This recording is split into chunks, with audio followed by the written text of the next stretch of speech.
আসসালামু আলাইকুম ওয়া রাহমাতুল্লাহ। আলহামদুলিল্লাহি ওয়া কাফা ওয়া সালামুন আলা ইবাদিহিল্লাযীনা ইসতাফা। আম্মা বা'দু ফাআউযু বিল্লাহি মিনাশ শাইতানির রাজীম। বিসমিল্লাহির রাহমানির রহিম। ইন্নাল্লাহা ওয়া মালাইকাতাহু ইউসাল্লুনা আলান নাবিয়্যি ইয়া আইয়ুহাল্লাযীনা আমানু সাল্লু আলাইহি ওয়া সাল্লিমু তাসলিমা। আল্লাহুম্মা সাল্লি আলা সাইয়্যিদিনা ওয়া নাবিয়্যিনা ওয়া শাফি'িনা ওয়া হাবিবিনা ওয়া মাওলানা মুহাম্মদ সাল্লাল্লাহু আলাইহি ওয়া আলা আলিহি ওয়া আসহাবিহি ওয়া বারাকা ওয়া সাল্লাম।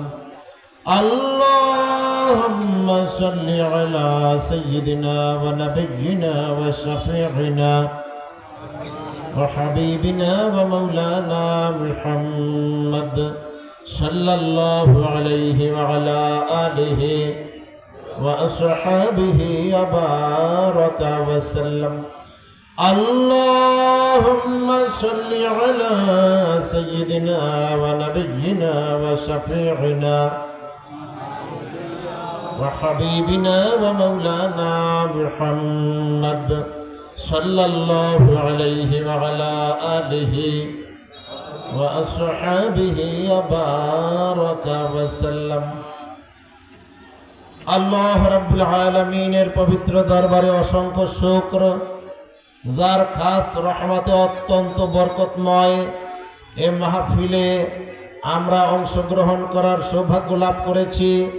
সবাই রব্বুল আলামিনের উপরে জন্য খুশি হয়ে বলি আলহামদুলিল্লাহ।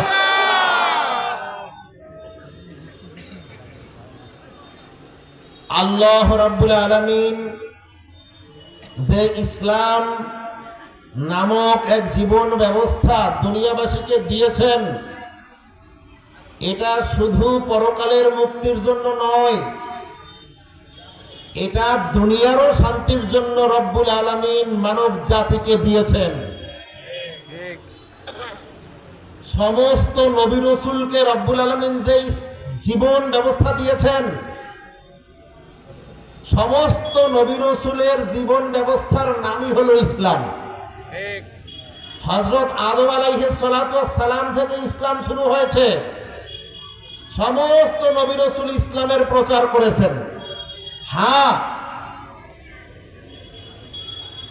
রাসূলের ভিন্নতার কারণে শরীয়তের আইনের পরিবর্তন হয়েছে কিছু কিছু বা অনেকাংশে, কিন্তু মূল যে ইসলাম, আল্লাহর দেয়া যে জীবন ব্যবস্থা, ধর্ম, এর মৌলিক পরিবর্তন হয়নি।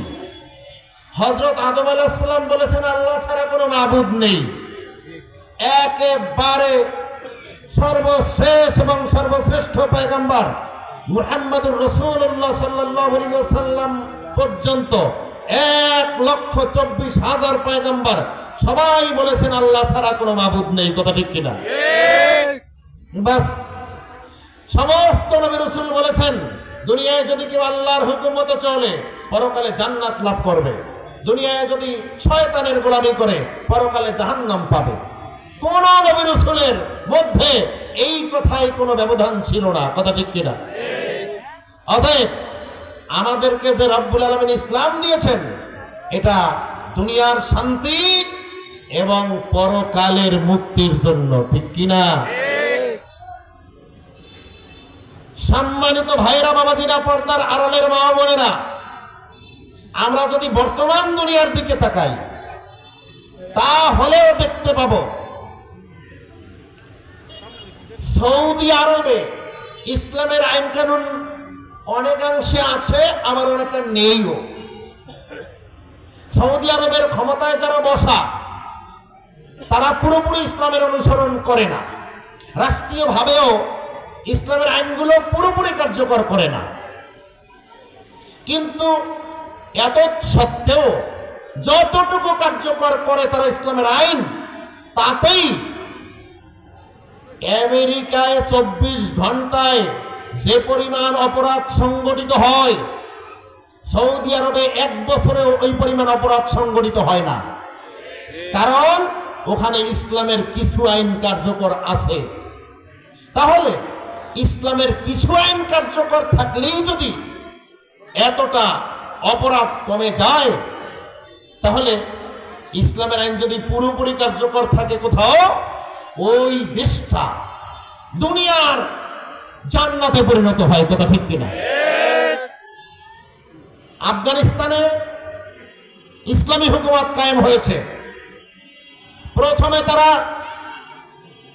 সোভিয়েত ইউনিয়নের কমিউনিস্টদেরকে তাড়িয়েছে। এরপরে আমেরিকা ওখানে জবরদখল করে তার সেবাদাসদেরকে বসিয়ে রেখেছিল। কিন্তু যখনই এই আল্লামা সৈয়দ ফজলুল করিম রহমাতুল্লাহি আলাইহির রেখে যাওয়া যে কাফেলার সদস্যরা যেরকম আকীদাওয়ালা, আমলওয়ালা, সুন্নাতওয়ালা, ঈমানি জজবাওয়ালা, এইরকম একটা কাফেলা ওখানে ক্ষমতার মসনদে বসেছেন। এখন অর্থনৈতিক ভাবেও আফগানিস্তান বিশ্বের মধ্যে সেরা দেশে পরিণত হয়েছে। কথা ঠিক কিনা? এই আফগানিস্তান এখন কোন গরিব রাষ্ট্র? যুদ্ধ বিধ্বস্ত একটা দেশ। যুগের পর যুগ যারা যুদ্ধ করেছে, ইসলাম ক্ষমতায় বসার পরে ইসলামের নাম বসে নাই, সত্যিকারের ইসলামের অনুসারীরা সেখানে ক্ষমতায় বসার পরে দেখা গেল বিশ্বের ভিতরে অর্থনৈতিক সমৃদ্ধশালী শীর্ষস্থানীয় দেশে পরিণত হয়েছে। কাফের বেদিনদের কাছে ভিক্ষা করে তাদের চলতে হয় না। ঠিক কিনা? এর কারণটা কি? কারণ হলো ইসলাম। ওখানে বিভিন্ন কাফের বেদিন গ্রেপ্তার হয়ে তাদের জেলখানায় বন্দী ছিল। অনেক নারী বন্দী ছিল,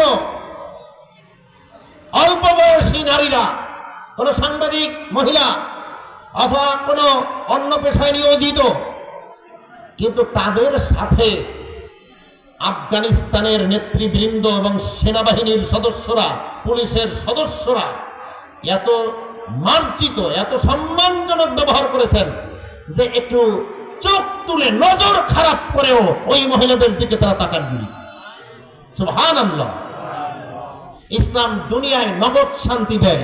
রব্বুল আলামিন কালামে পাক ইরশাদ করেন, মান আমিলা সালিহাম মিন যাকারিন আও উনসা ওয়া হুয়া মুমিন ফালানুহইয়ান্নাহু হায়াতান তাইয়্যিবা।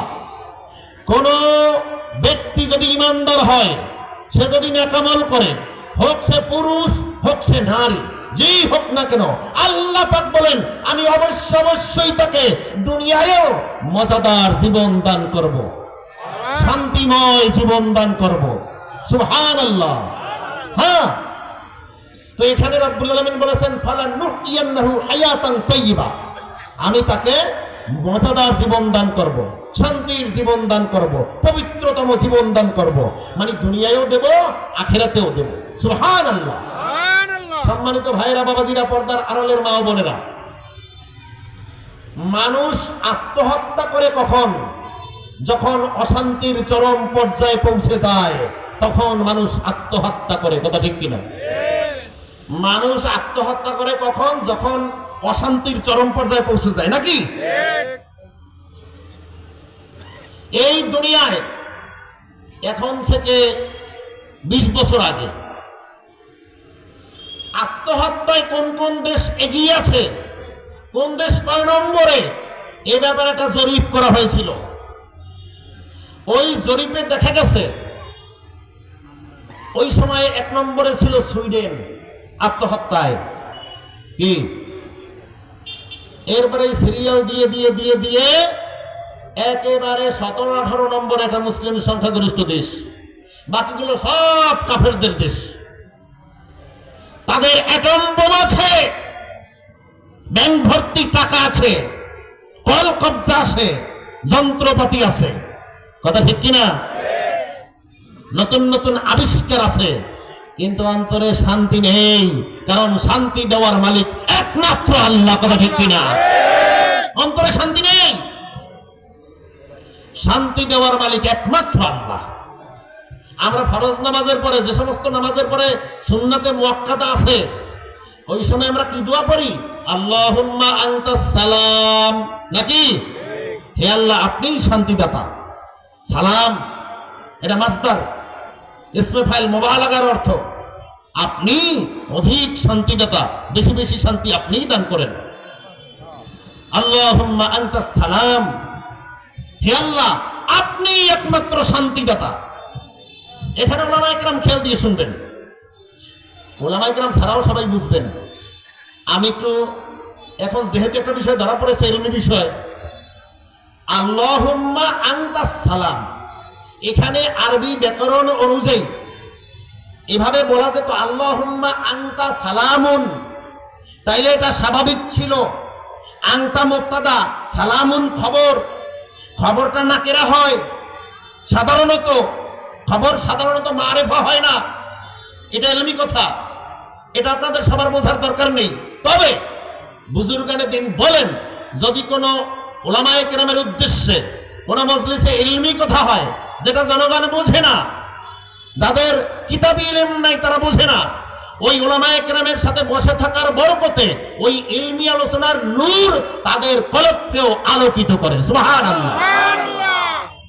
মূল কথা আপনারাও বুঝবেন, কিন্তু হয়তো কিতাবের পেজটা বুঝবেন না, কিন্তু মূল কথাটা আমি সবাইকে ধরিয়ে দেব ইনশাআল্লাহ। এখানে স্বাভাবিকভাবে বলার কথা ছিল আল্লাহুম্মা আনতা সালামুন, হে আল্লাহ আপনি শান্তিদাতা, আপনি শান্তিদাতা। কিন্তু এখানে রাসূলুল্লাহ সাল্লাল্লাহু আলাইহি ওয়াসাল্লাম সেটা না বলে বলেছেন আল্লাহুম্মা আনতাস সালাম।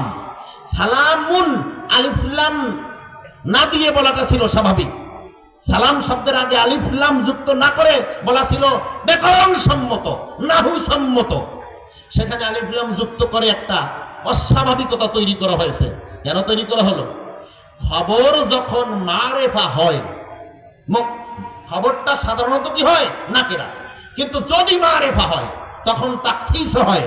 অর্থ হলো আল্লাহুম্মা আনতা সালামুন যদি হতো, অর্থ হতো আল্লাহ আপনি শান্তিদাতা, মানে আল্লাহ শান্তি দেন, নাকি?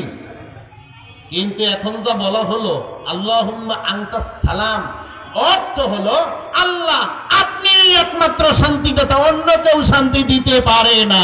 সুবহানাল্লাহ। এখন বুঝতে পেরেছেন? হ্যাঁ, আল্লাহুম্মা আনতা সালামুন, আল্লাহ আপনি শান্তিদাতা। যেমন আমাদের রোকন ভাই, উনি দানশীল মানুষ, রোকন ভাই দানশীল মানুষ, কি? আবার ওই যে প্রিন্সিপাল হুজুর, উনিও দানশীল মানুষ, এভাবে হুজুর দানশীল মানুষ এভাবে বলা যায়। কিন্তু যদি বলা হয় অমুকই দানশীল, বোঝা যায় আর কেউ দান করে না। কথা ঠিক কিনা? আল্লাহুম্মা আনতা সালামুন যদি বলা হয়, অর্থ হয় আল্লাহ আপনি শান্তিদাতা, মানে আপনি তো শান্তি দেন, শান্তি আরো অনেকে দেয়, কিন্তু আরো কেউ কি শান্তি দিতে পারে? সবাই কথা বলেন, পারে?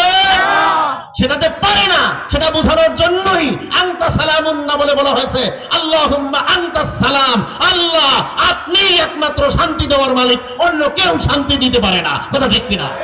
কোন তন্ত্র মন্ত্র শান্তি দিতে পারে না, একমাত্র আল্লাহই শান্তিদাতা।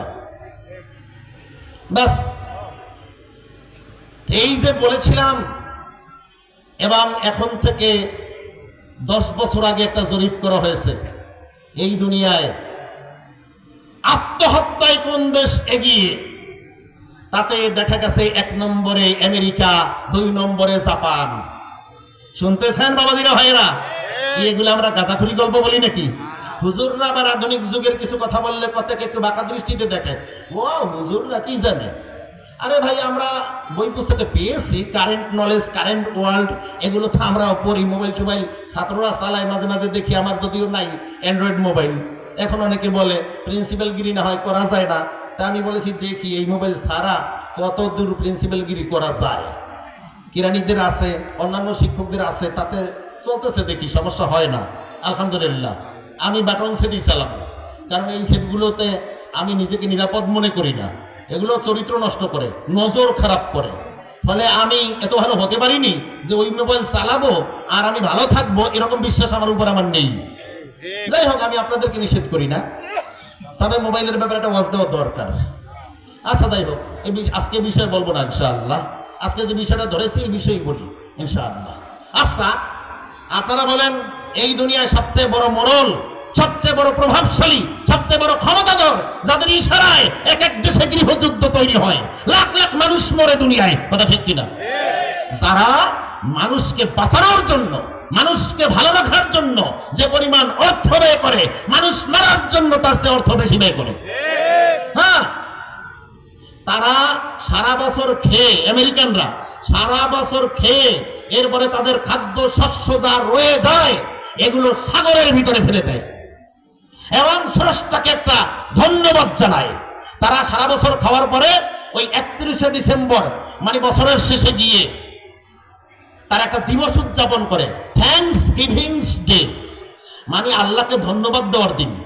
থ্যাঙ্কস গিভিংস ডে, আল্লাহকে ধন্যবাদ দেওয়ার দিন, যে আল্লাহ, হে গড, আপনি আমাদেরকে সারা বছর ভালো খাওয়াইছেন। তারা বলে গড, আমরা গড বলবো না। আল্লাহ শব্দের কোনো অনুবাদ হয় না, কোন শব্দে। বাংলায় আল্লাহ, আরবিতে আল্লাহ, ইংরেজিতে আল্লাহ, হিন্দিতে আল্লাহ, উর্দুতে আল্লাহ, ফার্সিতে আল্লাহ, কিনা বলেন? এর কোনো অনুবাদ হয় না। গড নট, এগুলো আমরা বলবো না। অনেকে আল্লাহর অনুবাদ করে গড দিয়ে, না, এটা হবে না। আল্লাহ আল্লাহ, সব ভাষায় আল্লাহ, নাকি? হ্যাঁ হ্যাঁ, আল্লাহ পাকের যে গুণবাচক নামগুলো এগুলোর অনুবাদ হয়, যেমন দয়ালু, রহিম, মার্সিফুল, নাকি? Rahman, very merciful. রহিমই ভেরি মার্সিফুল আর রহমান হলো ভেরি ভেরি মার্সিফুল, মানে মোবালাগা বেশি এখানে, অনেক অনেক দয়ালু। আর রহিম মানে অনেক দয়ালু, রহিম মানে বেশি দয়ালু, আর রহমান মানে খুব বেশি দয়ালু। বেশির সাথে খুব যোগ হবে, বিশেষণের বিশেষণ যোগ হবে। আচ্ছা, যাই হোক, এখন তারা করে কি, আল্লাহকে ধন্যবাদ জানাই, সারা বছর আল্লাহ পাক ভালো খাওয়াইছেন এজন্য। আর খাদ্য শস্য যা উদ্বৃত্ত থাকে ওগুলো সাগরে নিক্ষেপ করে, মানুষকে দেয় না, মানুষকে দেয় না। আল্লাহ তো, আমেরিকানরা এত বড় ক্ষমতাধর, এত বড় সম্পদশালী, এত বড় অস্ত্র ভান্ডারের মালিক, কি যাদের ইশারায় বিশ্বের বিভিন্ন দেশে হাজার হাজার মুসলমান মৃত্যুবরণ করছে। ফিলিস্তিনের গাজায় হাজার হাজার মানুষ এ পর্যন্ত শহীদ হয়েছেন, কথা ঠিক না? কাদের ইশারায়? আমেরিকানদের ইশারায়। কাদের ইশারায়? আমেরিকানদের ইশারায়, আমেরিকার ইশারায়। অন্যথায় 1.5 কোটি ইহুদি এই দুনিয়ায় মুসলমানদের কাছে পাত্তা পাওয়ার কথা নয়।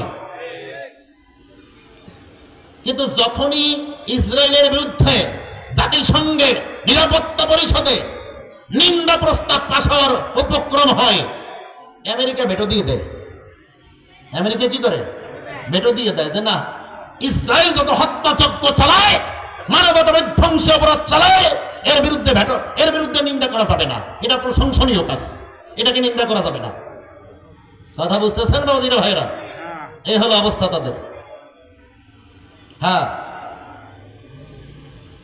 অতএব তারা কি ক্ষমতাধর, কিন্তু আত্মহত্যায় তারা 1 নম্বরে। কারণ কি?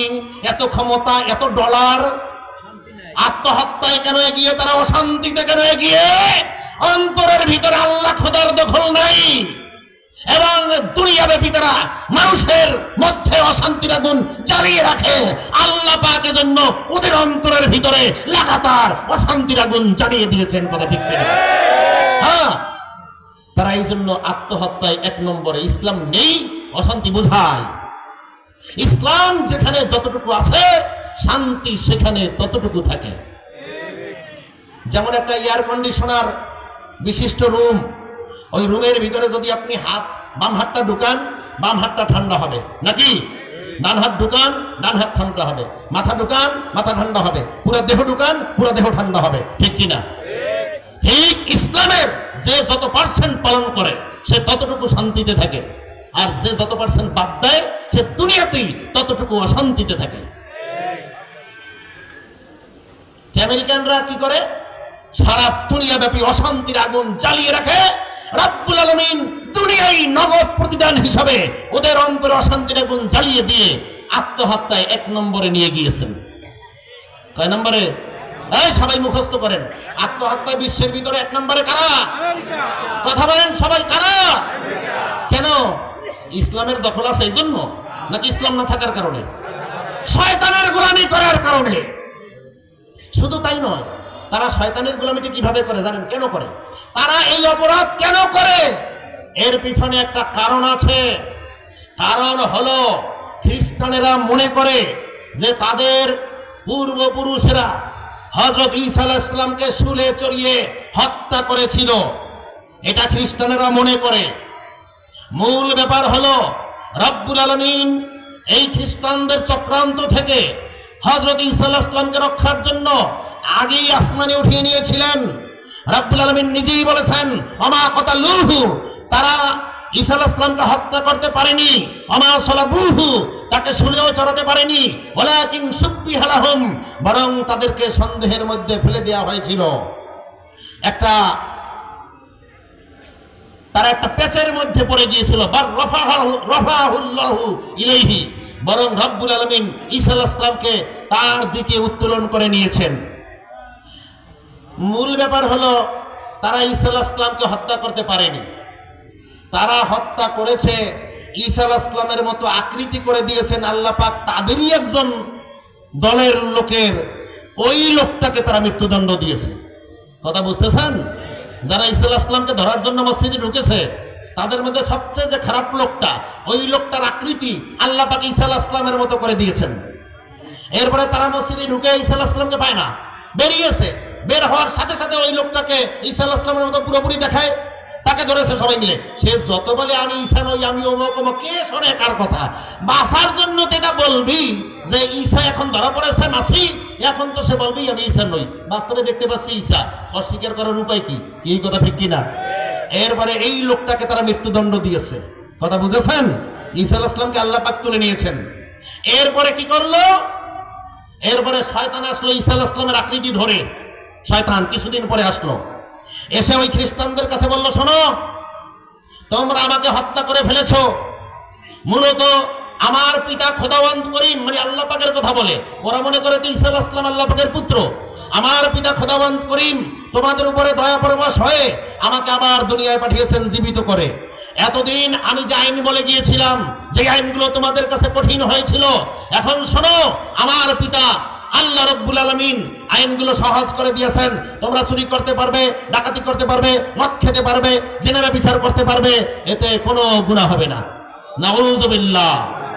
যাদের জ্ঞান ছিল, আল্লাহ প্রদত্ত বিবেক সবচেয়ে বড় আদালত। কথা ঠিক কিনা?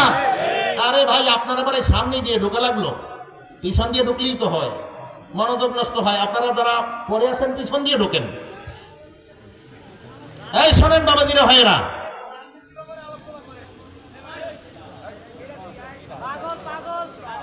হ্যাঁ শোনেন, এই কথা বন্ধ করেন। এরপরে হযরত ঈসা আলাইহিস সালামের আকৃতি ধরে ওই শয়তানে বলল যে তোমরা এই অপকর্মগুলো সব করতে পারবা। এবং শোনেন, এরপরে শয়তান আরো বলল যে শোনো, ঈসা আলাইহিস সালামের আকৃতি ধরে, এখানে কিন্তু একটা বিষয়, অন্যান্য নবী রসুলের আকৃতি শয়তান প্রকাশ্যে ধরতে পেরেছে, আর আমাদের নবী মুহাম্মদ সাল্লাল্লাহু আলাইহি ওয়াসাল্লামের আকৃতি স্বপ্নের ভিতরেও ধরতে পারে না। এই এদিকে কি দেখেন আপনারা? মনোযোগ নেই কিচ্ছু না, কি আসলো কে গেল এটা দেখে। এই সামনে দিয়ে এই লোকগুলোর ঢোকার কি জরুরত বুঝি না। এখানে আপনারা করেন, এই স্বেচ্ছাসেবকেরা আপনারা কি করেন? এই সামনে দিয়ে লোক ঢোকে কেন? যত মনোযোগ নষ্টকারী কারবার।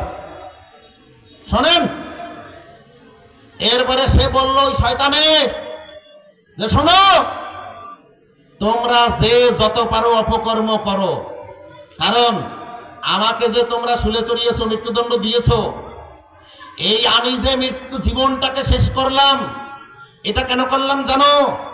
আমার অনুসারীরা কিয়ামত পর্যন্ত যত অপকর্ম করবে, সমস্ত অপকর্মের অগ্রিম ক্ষতিপূরণের জন্য আমি জীবন দিয়ে দিয়েছি শুলে চড়ে। অতএব তোমরা যদি অপকর্ম বাড়িয়ে বাড়িয়ে না করো, আমার এই জীবন দেওয়ার মর্যাদা রক্ষা হয় না।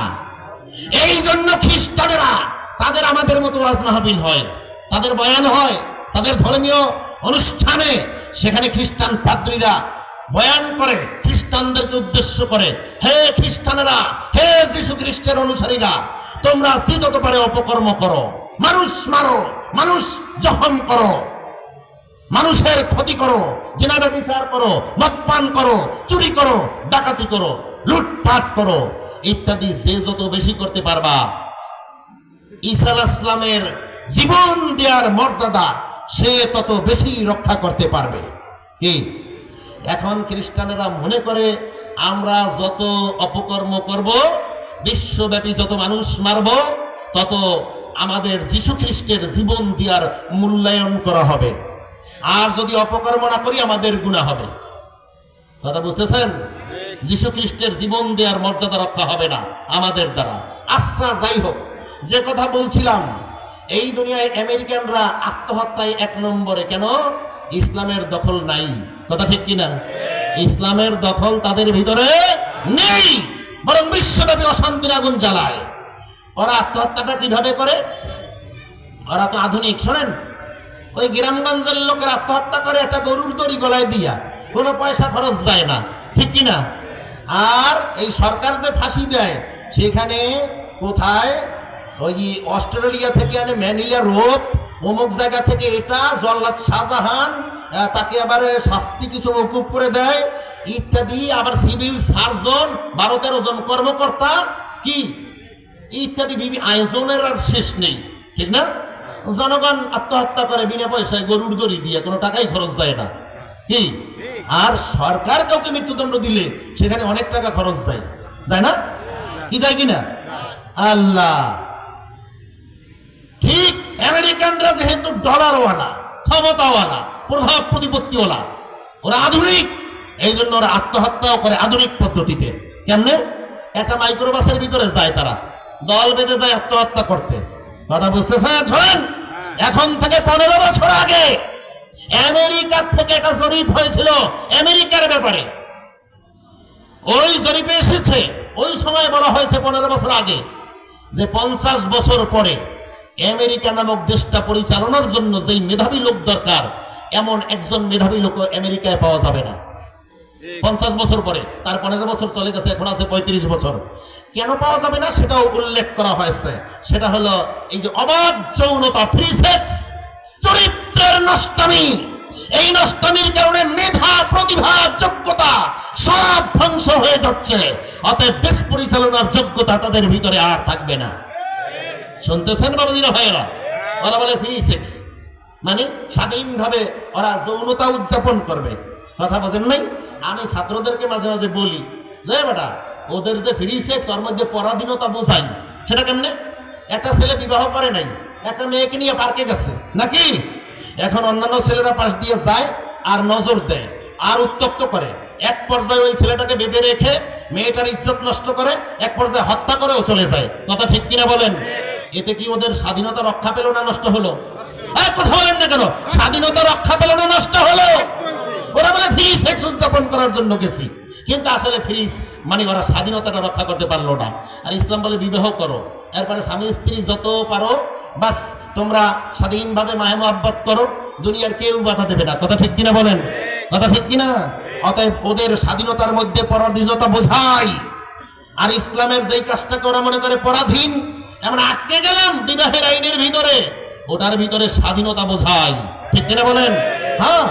অতএব ওরা ওই আত্মহত্যা করতে যায় দলে বলে, মাইক্রোবাসের ভিতরে গিয়ে, এরপরে ওই একজন বাইরে থাকে, ড্রাইভার থাকে, তো উনি আত্মহত্যা করবে না, উনি হলে আত্মহত্যাকারী চক্রকে নিয়ে যায়, ওই কাফেলাটাকে, ওই সদস্যদেরকে নিয়ে যায়।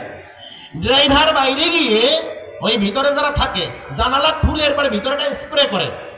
আপনারা গরুর দড়ি গলায় দিয়ে আত্মহত্যা করবেন, ওরা করবে বৈজ্ঞানিক প্রযুক্তি ব্যবহার করে। কি করে? মেডিসিন ইউজ করে একটা স্প্রে করবে, ভিতরে ওটা হলো বিষ, কিন্তু সুঘ্রাণ অনেক। ওটা দিলে আস্তে আস্তে সেন্সটা লেস হয়ে যাবে। এরপরে এক পর্যায়ে একটা টাইম আছে, এই টাইমের ভিতরে ভিতরের লোকগুলো সব মারা যাবে, কারণ গ্লাস আটকে দেওয়া হবে, ঔষধটা ভিতরে থাকবে, লোকগুলো সব দেওয়ার পরেই লোকগুলো ক্লান্ত হওয়া শুরু করবে। তখন আর যে এখন মরে যাচ্ছি, আপাতত দরজাটা খুলি, মরা খুব কষ্টের ব্যাপার, ওই চিন্তাটা ওটা আর কার্যকর করতে পারবে না। এরপরে গ্লাসটা আটকে দেয় ড্রাইভার, আটকে দেওয়ার পরে ওই লোকগুলো মারা যায়, 5-10 মিনিট যায়, এরপর লাশগুলো ওখানে ফেলে দিয়ে ড্রাইভার আবার আরেক গ্রুপকে আনতে যায়, কারণ আবার আরেক গ্রুপ অপেক্ষমান। ওদের অশান্তির শেষ নাই, কথা ঠিক কিনা? কেন? ওদের মধ্যে ইসলাম নাই, ওদের মধ্যে কি নাই? ইসলাম নাই, এজন্য অশান্তির শেষ নাই। এরপরে 2 নম্বরে আত্মহত্যা জাপান। 2 নম্বরে কে? জাপান। আপনারা বাংলাদেশে যত কলকবজাম যন্ত্রপাতি ইত্যাদি যা দেখেন, বলে এটা কেমন? হ্যাঁ এটা জাপানি, মানে কি? ভালো। হ্যাঁ জাপানি মানে কি? জাপানি মানে কি? ভালো। জাপানি মানে ভালো, অনেক দামি এবং টেকসই হয়। তাহলে অন্যান্য দেশ বিভিন্ন মারণাস্ত্র তৈরি করার, বিশ্বের ভিতরে যুদ্ধ বিগ্রহে লিপ্ত থেকে অনেক সময় নিজেদেরকে অর্থনৈতিকভাবে ক্ষতিগ্রস্ত করে।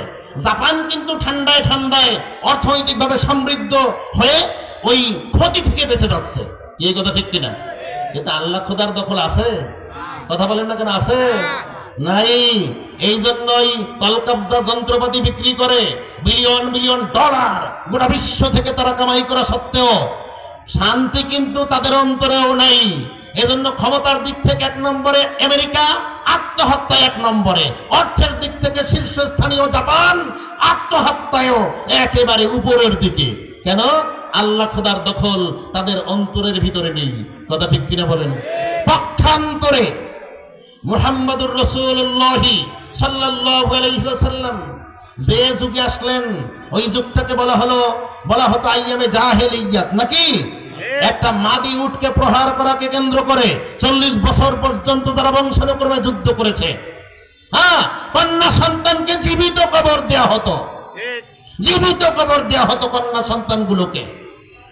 রাসূলুল্লাহ সাল্লাল্লাহু আলাইহি ওয়াসাল্লাম নবী এবং রাসূল হিসাবে আবির্ভূত হয়ে জানিয়ে দিলেন, তোমাদের মধ্যে ওই স্বামী স্ত্রী উত্তম, ওই দম্পতি উত্তম যাদের প্রথম সন্তান কন্যা।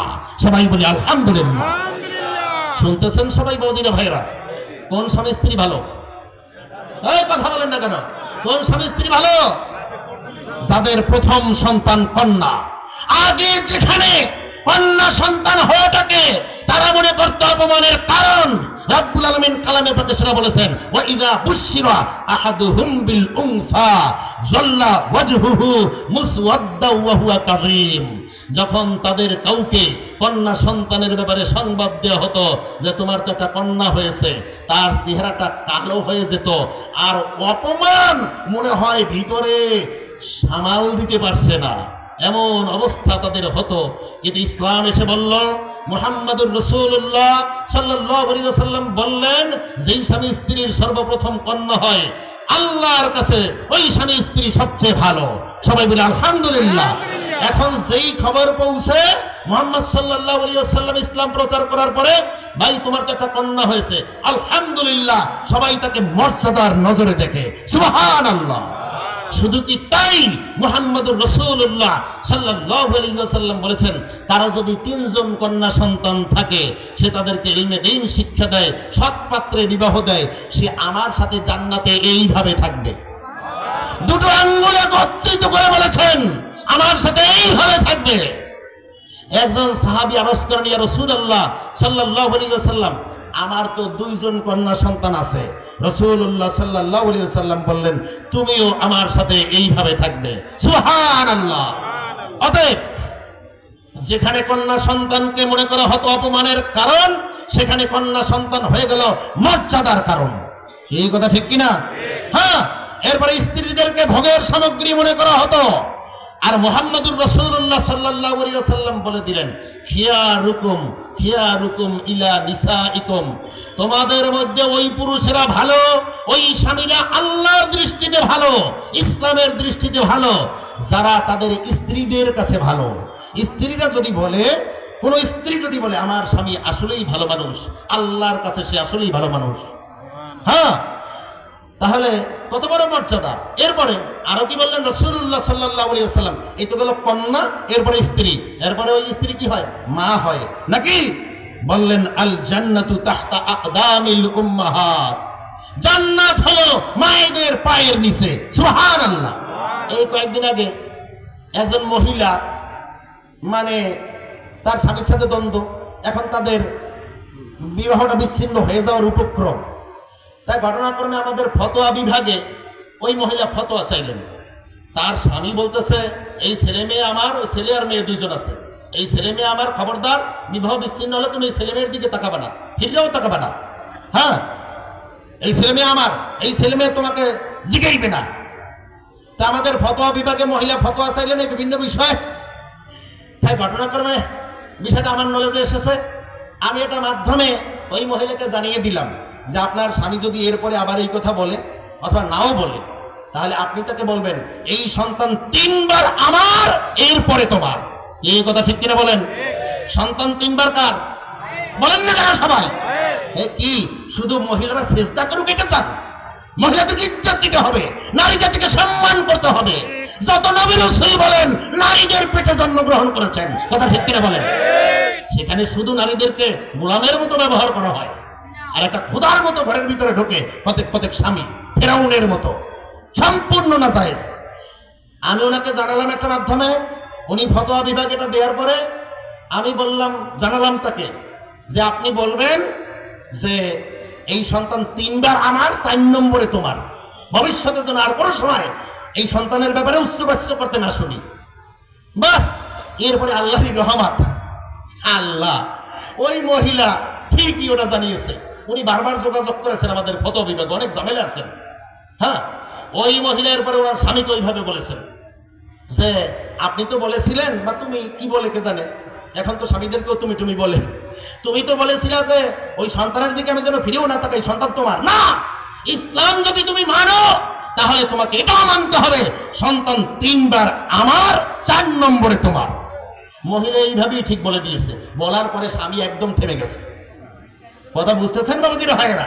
এজন্য পর্দার আড়ালের মা ও বোনেরা, আমি সন্ধ্যার পরে এটা মহিলাদের জলসা করে এসেছি। আপনাদের বাকেরগঞ্জে কি কোথায় লোসনাবাদ হাই স্কুল সংলগ্ন যে মসজিদ, বা মসজিদ সংলগ্ন হাই স্কুল, হ্যাঁ, ওখানে এক বাড়ির ভিতরে আমাদের আসাদুল্লাহ ভাই কোথায় গেলে, ওনার ঘরে মা বোনদের জলসা ছিল। অনেক মা বোন এসেছেন, মহিলাদের অনেক ফজিলত সেখানে বয়ান করে এসেছি, আলহামদুলিল্লাহ। অতএব মহিলাদেরকে অসম্মান করবেন না, স্ত্রীদেরকে অসম্মান করবেন না, তাদেরকে সম্মান করবেন।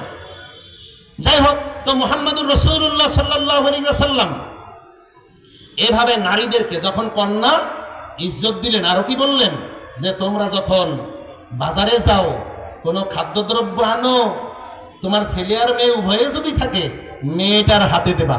সুবহানাল্লাহ। কি পোটলা একটা, দুইজনের দেওয়া যায়?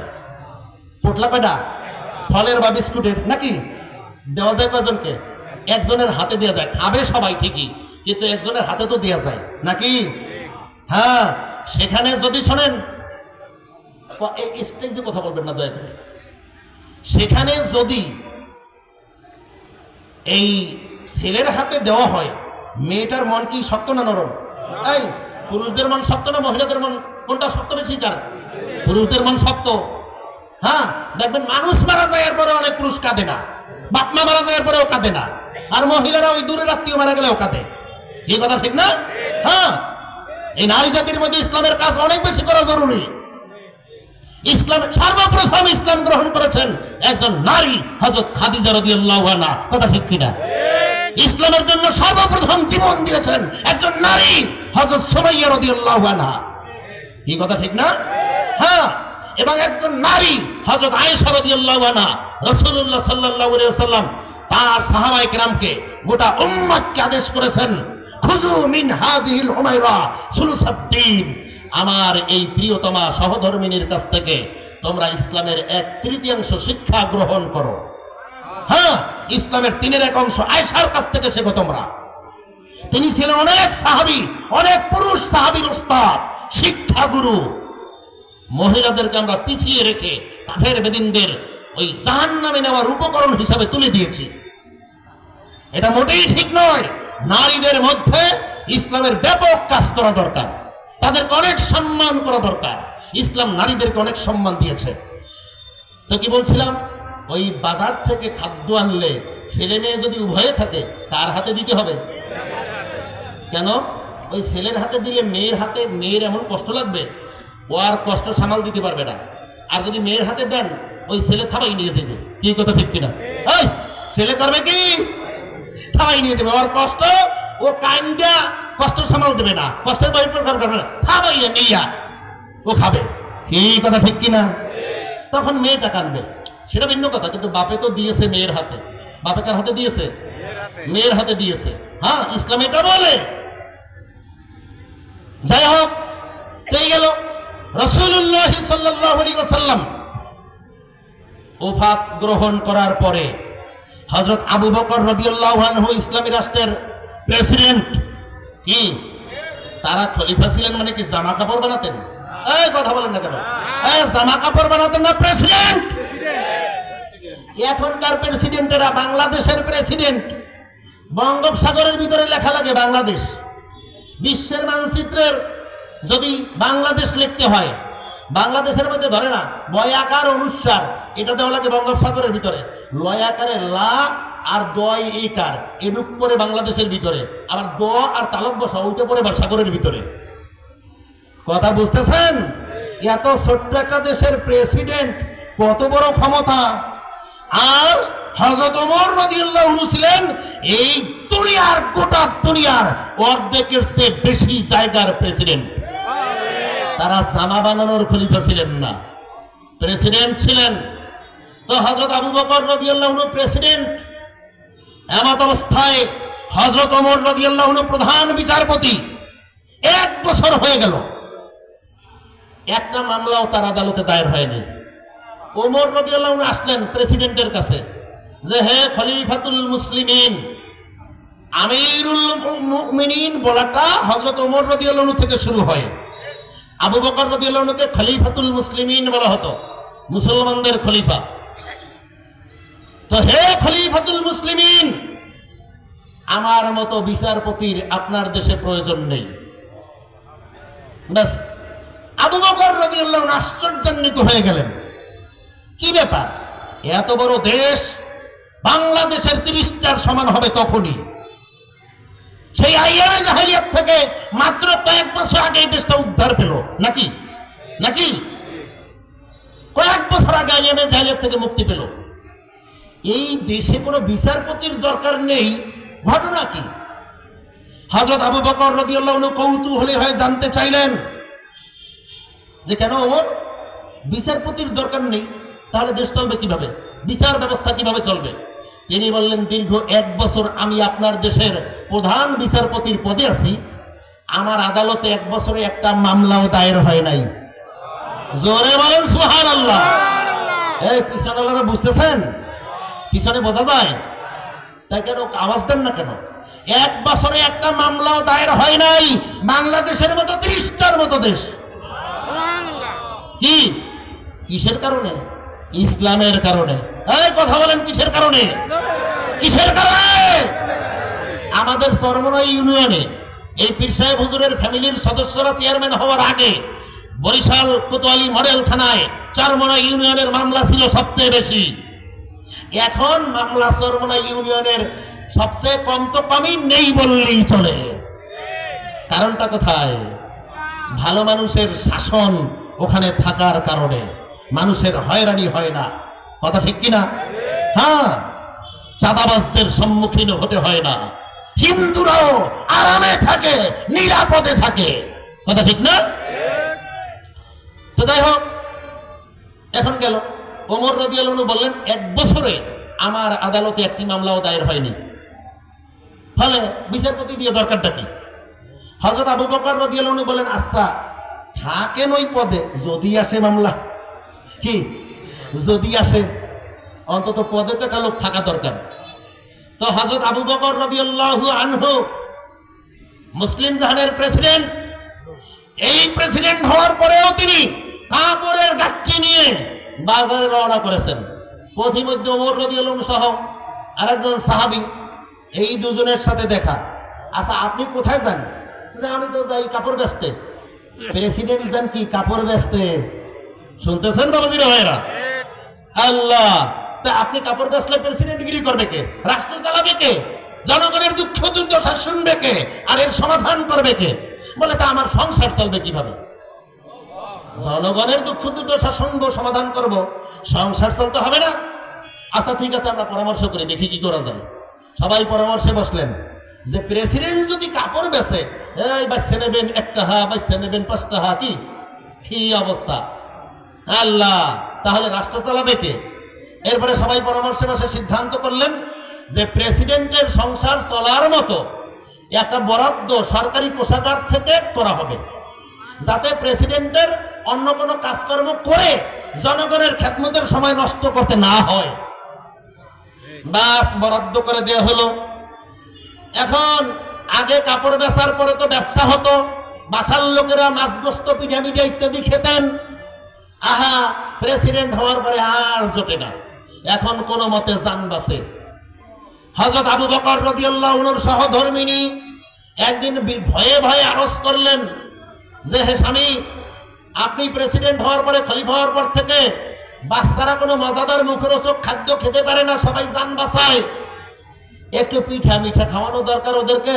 যদি বাইতুল মাল থেকে, রাষ্ট্রীয় কোষাগার থেকে একটু পিঠা মিঠার জন্য একটু বরাদ্দ করতেন, একটু পিঠা পায়েসের জন্য। তিনি বলেন না, শুধু জান বাঁচানোর জন্য যতটুকু দরকার এর বাইরে বরাদ্দ করা জায়েজ নয়। এবারে হযরত আবু বকর রাদিয়াল্লাহু আনহুর সহধর্মিনী ওই আটা দৈনিক যা বরাদ্দ হতো ওখান থেকে এক মুষ্টি মুষ্টি করে উঠিয়ে বাকিগুলো দিয়ে জান বাঁচাতেন একটু কষ্ট করে। এভাবে কিছুদিন পরে আটা কিছু জমা হলো, ওই আটার আংশিক বিক্রি করে কিছু গুড় কেনা হলো। এরপরে ওই গুড় আর ওই আটা দিয়ে এই একটু পায়েস বানানো হলো, বানিয়ে হযরত আবু বকর রাদিয়াল্লাহু আনহুর সামনে দেওয়া হলো। তিনি বললেন, ঘটনা কি, এটা কিভাবে তৈরি করলে? আমি তো বললাম রাষ্ট্রীয় কোষাগার থেকে, এজন্য বরাদ্দ হবে না, তা তোমরা পেলে কোথায়? আমার তো অন্য কোনো ইনকামও নাই। বলে যে ওই রাষ্ট্রীয় কোষাগার থেকে যে আটা বরাদ্দ হতো প্রতিদিনের, ওখান থেকে আমি এক মুষ্টি করে উঠিয়ে কষ্ট করে জীবন বাঁচিয়েছি, একটু ক্ষুধা রেখে, এরপরে একটু পিঠা পায়েসের ব্যবস্থা করেছি। তিনি বলেন, আস্তাগফিরুল্লাহ, তাইলে দেখা গেল এই এক মুষ্টি করে কম বরাদ্দ হলেও আমার সংসার চলে। এই কথা ঠিক কিনা? তিনি বলেন, খবরদার ঘরের একজনেও যেন না খায়, সব গরিবদের মধ্যে বন্টন করে দাও এই পিঠা পায়েস। আর বাইতুল মালের যে কোষাধ্যক্ষ ক্যাশিয়ার, তাকে সাথে সাথে বলে দিলেন, এখন থেকে, এই আগামীকাল থেকে আমার ফ্যামিলির জন্য আগের চেয়ে এক মুষ্টি পরিমাণ কম বরাদ্দ হবে, কারণ প্রমাণিত হয়ে গেছে এক মুষ্টি কম হলেও আমাদের সমস্যা হয় না। শুনতেছেন বাবাজিরা, ভাইয়েরা? ইসলাম যদি এভাবে কোন সমাজে নেতৃত্ব করে, কোন দেশে নেতৃত্ব করে, এবং সত্যিকার যদি ইসলামের ধারক বাহক ওলারা এই ইসলাম নামক জীবন ব্যবস্থাটাকে পরিচালনার দায়িত্ব পালন করে, ওই সাহাবায়ে কেরামের যুগের শান্তি এই আখেরি যুগেও ফিরে আসবে ইনশাআল্লাহ। এই কথা ঠিক কিনা বলেন? এরপরে সামনে আগান, সামনে আগান। হযরত ওমর রাদিয়াল্লাহু আনহু মুসলিম জাহানের খলিফা, আবু বকর রাদিয়াল্লাহু আনহুর ইন্তেকাল হয়ে গেল। অর্ধেক জাহানের চেয়ে বেশি জায়গা, তার রাষ্ট্র বিস্তৃত হয়ে গেছে। হযরত ওমর রাদিয়াল্লাহু আনহুর কাছে একজন লোক অসময়ে বিচার চাওয়ার জন্য এসেছেন। দেয়াল টপকিয়ে, বাড়ির বেড়া টপকিয়ে ভিতরে ঢুকেছেন ওই লোকটা।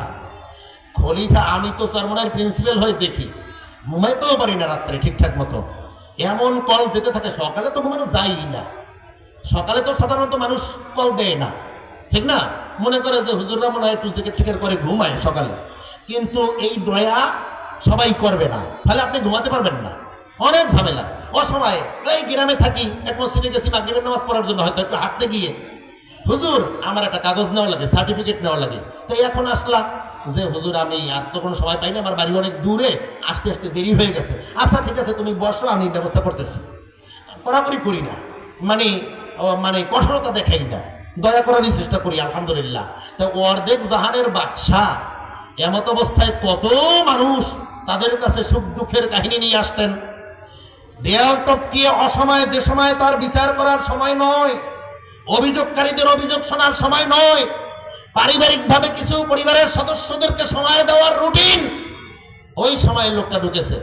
ওমর রাদিয়াল্লাহু আনহু কিছুটা সেন্টিমেন্টাল হয়ে গেলেন, ওই লোকটাকে বেত্রাঘাত করলেন কিছুটা, করার পরেই সাথে সাথে অনুশোচনা এসে গেল যে আহারে, এই লোকটা তো জানে এই সময়ে কোনো অভিযোগকারীর অভিযোগ শোনার আমার সময় নয়, সে এটা জেনেও দেয়াল টপকিয়ে ভিতরে ঢুকে অভিযোগ দিতে এসেছে, নিশ্চয়ই তার কষ্টটা অনেক বড়। কি চিন্তা করেছেন বাবাদের ভাইয়েরা? নিশ্চয়ই তার কষ্টটা মনে হয় অনেক বড়, সমস্যাটা অনেক জটিল, অন্যথায় অসময়ে সে ঢোকার কথা নয়। বিবেক জাগ্রত হয়েছে। তিনি এরপরে বললেন, ভাই তোমার সমস্যাটা কি বলো। এরপরে বললেন, শোনার পরে দেখলেন আসলেই জটিল, ওই সমস্যা নিয়ে রাত্র 12টায় যাওয়া লাগতে পারে। তিনি বললেন, তোমাকে যে আমি বেত্রাঘাত করেছি, ওই লাঠিটা হাতে দিলেন, বললেন ওই পরিমাণ বেত্রাঘাত আমাকে তোমার করতে হবে, অন্যথায় তোমাকে ছাড়বো না। ওই পরিমাণ বেত্রাঘাত আমাকে করতে হবে, হ্যাঁ, অন্যথায় কিয়ামতের ময়দানে আমি উমরকে আল্লাহ পাক ছাড়বেন না। অর্ধজাহানের বাদশা ব্যাগ তুলে দিয়েছেন হাতে। ওই লোক বলেন, আমিরুল মুমিনিন, আমি আপনাকে আল্লাহর রাস্তায় মাফ করে দিলাম, আমি ঈদ অন্যায় করেছি, অসময়ে এসেছি, আমি আপনাকে আল্লাহর রাস্তায় মাফ করে দিলাম। আচ্ছা, তো ঠিক আছে। এই মোটামুটি কিছুটা স্বস্তির নিঃশ্বাস ফেললেন। আল্লাহ তো ইসলাম যখন কোনো সমাজে কায়েম হয়, শান্তি এই দুনিয়ায় এমন ভাবে ছড়িয়ে পড়ে, মনে হয় যেন নগদ জান্নাত মানুষ দুনিয়ায় লাভ করেছেন। হযরত ওমর রাদিয়াল্লাহু আনহুর যুগের আরেকটি ঘটনা। টাইম কত হুজুর? হুজুর আসবেন কোন সময়? 9টা। আচ্ছা, আধা ঘন্টা সময় আছে তো আলহামদুলিল্লাহ, ঠিক আছে, আধা ঘন্টা সময় আছে না, কিছু জিকির আছে এবার, হ্যাঁ, মোটামুটি 20-25 মিনিট বলা যাবে ইনশাআল্লাহ। তো ধরেন বাবাজিরা, ভাইয়েরা, পর্দার আড়ালের মা ও বোনেরা, হযরত ওমর রাদিয়াল্লাহু আনহু যখন মুসলিম জাহানের খলিফা, কি সারা দুনিয়ায় শান্তি আর শান্তি, ওই রোম পারস্য সাম্রাজ্যের রাষ্ট্রদূতেরা তার কাছে এসেছেন দেখা সাক্ষাৎ করার জন্য। মনের ভিতরে একটু কি আত্মতৃপ্তির ভাব এসেছে। আজকে ওমরের সাথে এই দুনিয়ার পরাশক্তি রোম এবং পারস্য সাম্রাজ্যের সম্রাটদের রাষ্ট্রদূতেরা ওমরের সাথে দেখা করে, নিজের মনের ভিতরে একটু খুশির ভাব এসেছে। সাথে সাথে আটার বস্তা মাথায় নিয়ে গলিতে গলিতে ঢুকে গেলেন, নিজে মাথায় নিয়ে। শুনতেছেন বাবাজিরা ভাইরা? এখন সবাই বলে, হে আমিরুল মুমিনিন, আমরা নেই, এ বস্তা তো নেওয়ার জন্য আমরাই আছি। তিনি বললেন, না, খলিফা হলেন একজন খাদেম, খলিফা সেবক, তো সেবক ওই সময় সেবা করা লাগবে কেন রাত্রিবেলায়? মূল ব্যাপার হলো ওই যে দুনিয়ার পরাশক্তি রোম এবং পারস্য সম্রাটদের রাষ্ট্রদূতেরা তার সাথে সাক্ষাৎ করার পরে তার মনের ভিতরে একটা তৃপ্তির ভাব এসেছে, খুশি যে ওমরের কাছে এত বড় বড় ক্ষমতা ধরে না, তাদের রাষ্ট্রদূতদেরকে পাঠায়। এই যে খুশি, এটাকে মাটির সাথে মিলিয়ে নিজেকে একেবারে আমি কিছু না, আমি কিছু না, ওমর কিছু না, এটা প্রমাণ করার জন্য, এটা অন্তরের মধ্যে বদ্ধমূল করার জন্য আটার বস্তা মাথায় নিয়ে গলিতে গলিতে ঢুকে গেছেন। সুবহানাল্লাহ, সুবহানাল্লাহ। কি এখন কি আটার বস্তা যার মাথায় বাড়ি বাড়ি বিতরণ করেন আটা, কি ওনার কোনো দাম আছে? কথা বলেন না কেন, দাম আছে? আগে মনে হয়েছিল দাম আছে, রোম এবং পারস্য সম্রাটদের রাষ্ট্রদূতেরা তার কাছে এসেছেন, দাম একেবারে মিটিয়ে দিয়েছেন। ওমর রাদিয়াল্লাহু আনহু ছদ্মবেশে ঘুরতেন, ছদ্মবেশে ঘুরতেন। এক বাড়িতে গিয়ে দেখলেন ভিতরে একজন মহিলার প্রসব বেদনার আওয়াজ। ওমর রাদিয়াল্লাহু আনহু দ্রুত বাড়িতে ছুটে গেলেন, গিয়ে বলেন, আব্দুল্লাহর মা, চলো চলো। এক বাড়িতে একটা ঘরের ভিতরে একটা মহিলা প্রসব বেদনায় ছটফট করছে, আওয়াজ পেলাম, তুমি যাও দ্রুত। হযরত ওমর রাদিয়াল্লাহু আনহুর সহধর্মিণী ঘরের ভিতরে ঢুকে গেলেন, সুন্দরভাবে তার খেদমত করলেন, সন্তান ভূমিষ্ঠ হলো, আনুষঙ্গিক যাবতীয় খেদমত করলেন। ওই মহিলারা, ওই মহিলা বা ওই পরিবারের সদস্যরা হযরত ওমর রাদিয়াল্লাহু আনহুর সহধর্মিণীকে চিনতেন না, কারণ তারা তো খাস পর্দায় চলতেন, কথা ঠিক না? হ্যাঁ, বাইরে সাধারণত যেতেন না, এটা দূরে। শুধু যে মদিনা শরীফের আশেপাশে ঘুরতেন তা নয়, দূরেও ঘুরতেন তিনি। এখন সবাই বলেছে, আহারে, ধাত্রী হিসাবে উনি কাজ করেছেন নাকি? সবাই বলে, খুব চমৎকার ধাত্রী তো, উনি তো খুব সুন্দর খেদমত করেছেন। এরপরে সবাই জানতে চাইলেন যে আপনার পরিচয় কি, আপনি এত খেদমত করলেন, আপনি অপরিচিত মানুষ একজন। হ্যাঁ, আমরা খুব খুশি হয়ে গেছি, এই বিপদের সময় আপনি না আসলে আমাদের অনেক কষ্ট হতো, হয়তোবা এই সন্তান এবং সন্তানের মা উভয় ঝুঁকিতে পড়ে যেত যদি একজন অভিজ্ঞ ধাত্রী আপনার মতো না পাওয়া যেত। এরপরে বলেন যে আমি হলাম এই যে আমিরুল মুমিনিন ওমর রাদিয়াল্লাহু আনহু তার স্ত্রী, সুবহানাল্লাহ। কি আর আমাদের দেশে বর্তমান দুনিয়ায় একজন প্রেসিডেন্টের স্ত্রী ফার্স্ট লেডি, কি লেডি, ফার্স্ট লেডি গিরি করে, আর জনগণের সম্পদে বিমানে ঘোরে। কথা ঠিক কিনা বলেন? রিক্সা চালকদের ট্যাক্সে বিমানে ঘোরে তারা, হ্যাঁ, আনন্দ ভ্রমণ করে, লাইফটাকে এনজয় করে তারা, হ্যাঁ। আর ওখানে ফার্স্ট লেডির অবস্থাটা কি? ধাত্রীগিরি করেন, সুবহানাল্লাহ।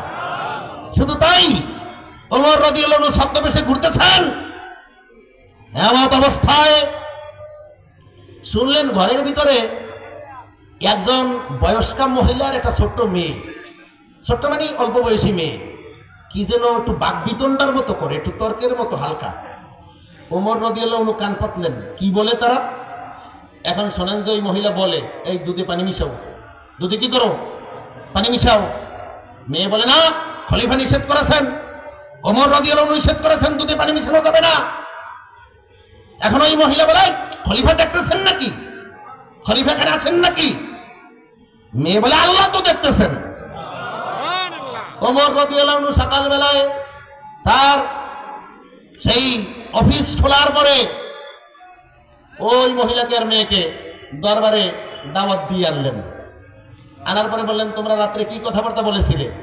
ওই এলাকার লোকেরা তো জানতেন ওমর রাদিয়াল্লাহু আনহু ছদ্মবেশে ঘুরে বেড়ান। এরপরে তারা বুঝলেন যে আমরা ধরা পড়ে গেছি। মহিলা সব স্বীকার করলেন। এরপরে ওমর রাদিয়াল্লাহু আনহু বললেন, এই মেয়েটা যে আল্লাহকে ভয় করে, ওমর নেই, ওমর দেখতেছেন না, এত সত্ত্বেও আল্লাহ দেখতেছেন, এই ভয়ে সে দুধে পানি মিশায়নি। এই মেয়েটাকে আমি বিবাহ দিতে চাই, কি রাজি আছো? তারই এক ছেলে রাজি হয়ে গেলেন, সুবহানাল্লাহ। খলিফার প্রেসিডেন্টের ছেলে, অর্ধেক জাহানের বাদশার ছেলে, ওই দুধ বিক্রেতা গোয়ালিনীর মেয়ে বিবাহ করেছেন, সুবহানাল্লাহ। আল্লাহ আবার গেছেন ওমর রাদিয়াল্লাহু আনহু, আল্লাহ দেখেন এক রাখাল ছাগল চড়ায়, আল্লাহ। এখন ওমর রাদিয়াল্লাহু আনহু ছদ্মবেশে তাকে চেনে না রাখালে, বলে, এই তোমার এই ছাগল থেকে একটা ছাগল আমাদেরকে দাও, আমরা একটু খাবো। বলে, না, মালিকের নিষেধ আছে, আমি যে ছাগলের মালিকের রাখাল, এই ছাগলের মালিকের নিষেধ আছে, এটা দেয়া যাবে না।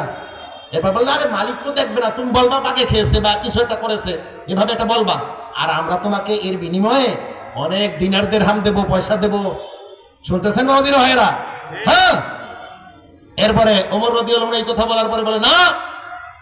এরপর ওমর রাদিয়াল্লাহু আনহু বলে, নাই, তোমার মালিক তো দেখতেছে না, তুমি বলবা যে মারা গেছে, তাই এটা সেটা একটা ওজোর বলবা, এতগুলো ছাগলের মধ্যে অ্যাক্সিডেন্ট হতেই পারে। এরপর বলবে, মালিক না দেখলে আল্লাহ তো দেখতেছেন। হযরত ওমর রাদিয়াল্লাহু আনহু তখন বলেছিলেন, যতদিন পর্যন্ত মুসলমানদের মধ্যে এই রাখালের মতো ভালো মানুষ থাকবে, ততদিন পর্যন্ত মুসলমানদের অধঃপতন হবে না। আল্লাহ। অতএব সম্মানিত ভাইরা, বাবাজিরা, পর্দার আড়ালের মা বোনেরা, কি ওই ইসলাম কি কিতাবাদিতে আছে না নাই? কোরআন হাদিসে আছে না নাই? শুধু বাস্তবে কার্যকর নেই। কিন্তু যদি বাস্তবে কার্যকর দেখা যেত, তাহলে মানুষ এই দুনিয়ায় সেই খোলাফায়ে রাশিদিনের যুগের শান্তি উপভোগ করতে পারতেন। কি এজন্য আমাদের চেষ্টা করা দরকার আছে না নাই? এই চেষ্টা করা কি নফল না ফরজ? সবাই বলেন, আওয়াজ করে, নফল না ফরজ? ইসলাম কি অসম্পূর্ণ জীবন ব্যবস্থা না পূর্ণাঙ্গ? ইসলাম শুধু খানকায় জিকির করার নাম? ইসলাম শুধু তাবলীগের কাফেলা পাতিয়ে দাওয়াত দেওয়ার নাম? ইসলাম শুধু রাস্তায় মিছিল করার নাম? ইসলাম শুধু মাদ্রাসায় কিতাব পড়ানোর নাম? না, ইসলাম হলো দাওয়াতের নাম, কিতাব পড়ানোর নাম, জিকিরের নাম, জিহাদের নাম, সব মিলিয়ে ইসলাম। কথা ঠিক কিনা? আলহামদুলিল্লাহ, এই বিংশ শতাব্দীর শেষের দিকে, মানে বিংশ শতাব্দীর শেষ কোনটা? 1900 সালের পরে বিংশ শতাব্দী শুরু হয়। আমরা অনেকে বুঝতে ভুল করি, 1901 সাল ওটা বিংশ শতাব্দীর শুরু। শুনতেছেন বাবাজিরা ভাইরা?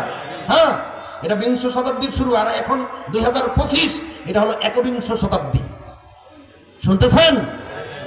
তাই বিংশ শতাব্দীর শেষের দিকে ইসলাম যে একটা পূর্ণাঙ্গ জীবন ব্যবস্থা বাংলাদেশের মধ্যে মুসলমানদের কাছে এটা প্রমাণ করে গেছেন এবং প্রতিষ্ঠিত করে গেছেন আল্লামা সৈয়দ ফজলুল করিম পীর সাহেব চরমনাই রাহমাতুল্লাহি আলাইহি। এই কথা ঠিক কিনা? অন্যথায় মনে হয় বাংলাদেশের মুসলমানরা জানতেই পারত না যে ইসলাম একটা পূর্ণাঙ্গ জীবন ব্যবস্থা, ইসলাম দিয়ে রাষ্ট্র চালানো যায়, সমাজ চালানো যায়, ইসলামী হুকুমত কায়েম করা ফরজ, এটা কায়েমের চেষ্টা করা ফরজ, এটা মুসলমানেরা অনেকে জানতে পারতো না। কথা ঠিক কিনা?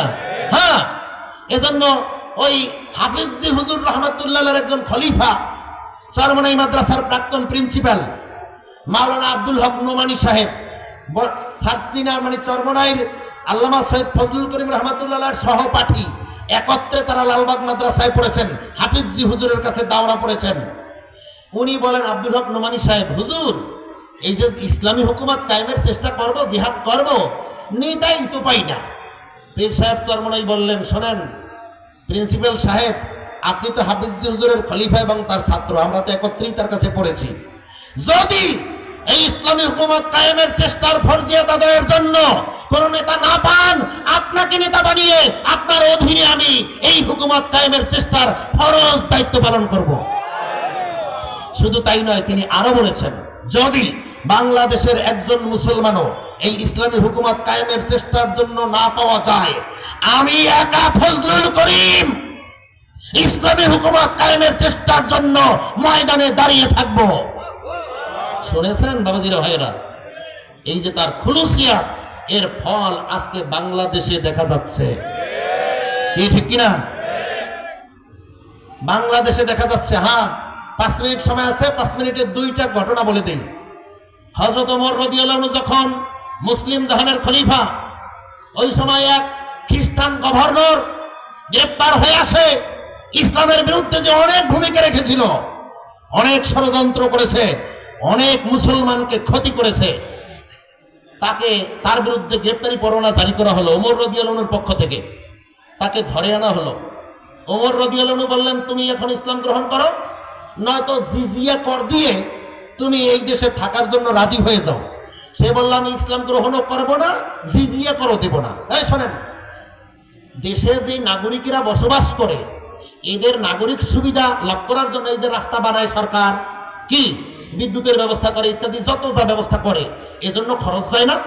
এজন্য নাগরিকদের কি দিতে হয়? ট্যাক্স দিতে হয়, কর দিতে হয়, খাজনা দিতে হয়। তো অমুসলিম যারা, তারা দেবে জিজিয়া কর।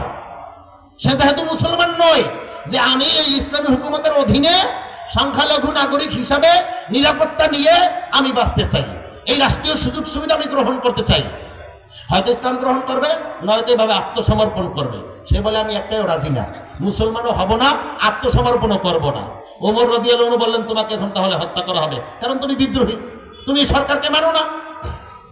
ব্যাস, ওই লোক বলে যে হ্যাঁ আচ্ছা ঠিক আছে, আমাকে হত্যা করা হোক, খেয়াল দেন।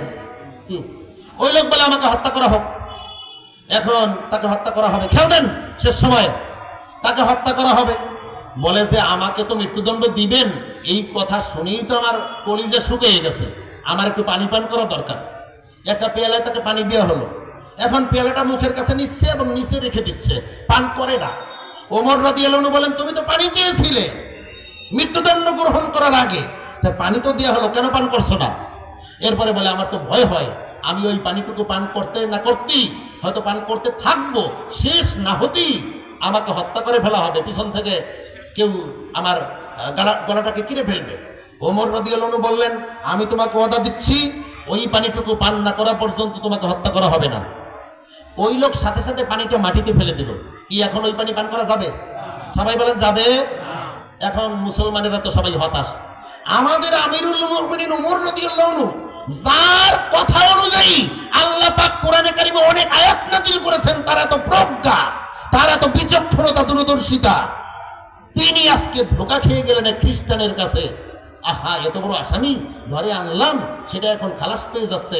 ওমর রাদিয়াল্লাহু আনহু বললেন, তোমার সাথে আমার যে ওয়াদা ছিল যে ওই পানিটুকু পান না করা পর্যন্ত তোমাকে হত্যা করা হবে না, তো এখন তো ওই পানিটুকু যেহেতু তোমার পান করা সম্ভব নয়, তোমাকে আমি হত্যাও করবো না, যাও যেখানে মনে চায় সেখানে যাও, তোমাকে কেউ বাধা দেবে না। এখন ওই লোক যায় আর চিন্তা করে, যেই ইসলাম অর্ধেক জাহানের চেয়ে বেশি জায়গার প্রেসিডেন্টকে, এত বড় ক্ষমতাধরকে একটা ওয়াদা পালনের জন্য এত বড় অক্ষম এবং দুর্বল করে দেয়, এই ইসলাম সত্য না হয়ে পারে না। এই কথা ঠিক কিনা? এখন ওই লোক বলে আমিরুল মুমিনিন, আমি ইসলাম গ্রহণ করব। ওমর রাদিয়াল্লাহু আনহু বললেন তোমাকে তো আগেই বলা হয়েছিল, তখন করলে না কেন? বলে তখন ইসলাম গ্রহণ করলে সেটা হতো মৃত্যুদণ্ডের ভয়ে। এখন আমি একটু ইসলামের সত্যতার প্রমাণ বুঝতে চেয়েছিলাম, আমি দেখলাম যে ইসলাম এত বড় ক্ষমতাধরকে ইচ্ছে করলেই আমাকে হত্যা করতে পারে, কিন্তু একটা ওয়াদা রক্ষার জন্য সেই হত্যাটা করছে না। যে ইসলাম মানুষকে এত ফেরেশতার চেয়ে উন্নত বানায়, ওই ইসলামের চেয়ে সত্য ধর্ম আর হতে পারে না। অতএব ইসলামই একমাত্র সত্য ধর্ম আমার কাছে প্রমাণিত হয়ে গেছে। এই জন্য এখন আমি অন্তর থেকে ইসলামকে সত্য মনে করে কলেমা পড়তে চাই। সুবহানাল্লাহ। অতএব কথা শেষ হয়ে গেছে। রব্বুল আলামিন আমাদেরকে আমল করার তৌফিক দিন, সবাই বলে আমিন।